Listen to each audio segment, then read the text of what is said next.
purchase our petrol from outside the country because our refineries are not functional. We do not have functional refineries in this country. Even we have crude oil, but we export crude oil. And then when we export crude oil, we buy refined petroleum products from outside the country through NNPC. So NNPC brings in the products. NNPC is the sole supervising agent for bringing in products.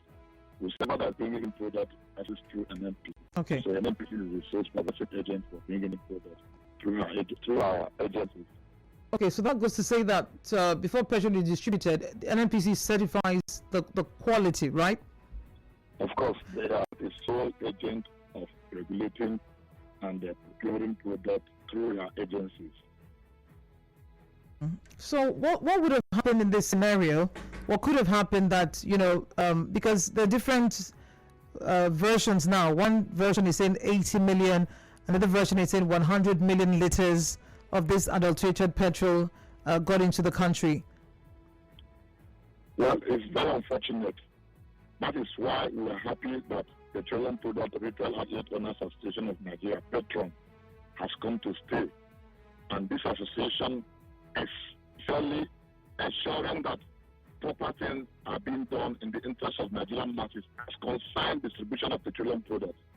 How would it be on earth that somebody or two institution of any organization supervised by an NNPC or whatever will bring in an aspect product into the nation? The product NNPC said it was over blended or whatever. How did it come into the nation? Thank God that we have PETRON, Petroleum Product Retail Outlet Owners Association of Nigeria, who identified this step and started shouting and started making representation back to NNPC. So we observed this thing and we shouted on it. So the fact is that we are not comfortable with this kind of product. How did it come into Nigeria? How did it come into the nation? Especially as I speak to you, the worst state is Lagos. Lagos is the worst hit. River State, we are fortunate that as soon as he came, we immediately spotted it and quickly swung into action and started retrieving these products. Some questions have been asked. First of all, why are you not telling us exactly the names of the stations where, who fell victim to this adulterated product that has now been mopped up? We have the few stations that this thing we have mopped them up for our quality control in the state has mopped them. No, the quality control should have come before the product was put into the dump. So let's leave that. Our problem is that I had one of the callers talk about heads, and I had your reply that I didn't really heard. I'm not sitting here as the PETROAN chairman to invite any government agent or whatever. We have failed to do what we were supposed to do.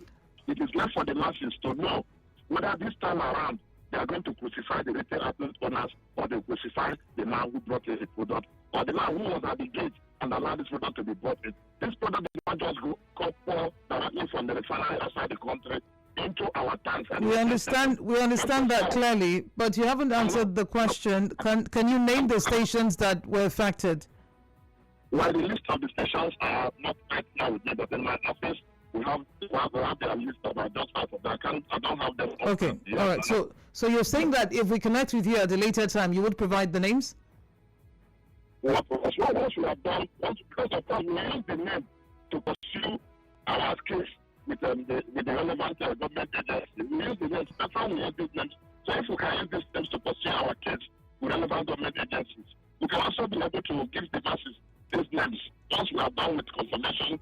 Okay, so you're not going to do that. That means you're not doing it now. We have to wait till sometime in the future. Okay. Right now, but sitting here, I'm not with the news, but it's somehow if I get to the office of someone, it should be there. Okay. But we have to be confirmed to be sure that the invoices they are bringing to us, we verify these invoices and be sure that nobody is taking advantage of the situation.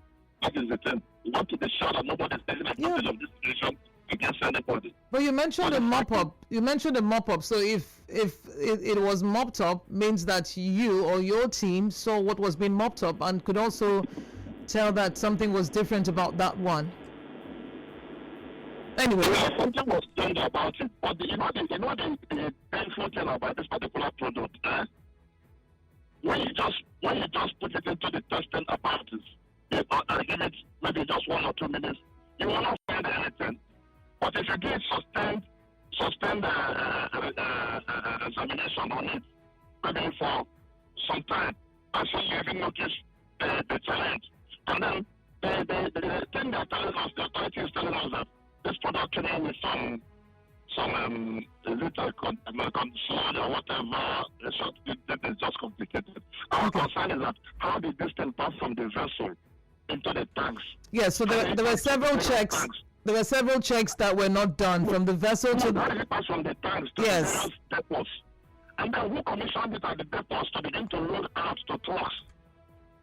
I mean, there are at least up to 3 processes of transfer. Then the final process, yeah, so the final process would have been between before it got into the truck and when it got to the fuel stations here or any other part of the country. Now that is able to spot this thing. Okay. It's the first station that noticed it. It's we are the fire latest station that noticed it. So what you've said, in effect, is that we have a quality control problem locally in Nigeria.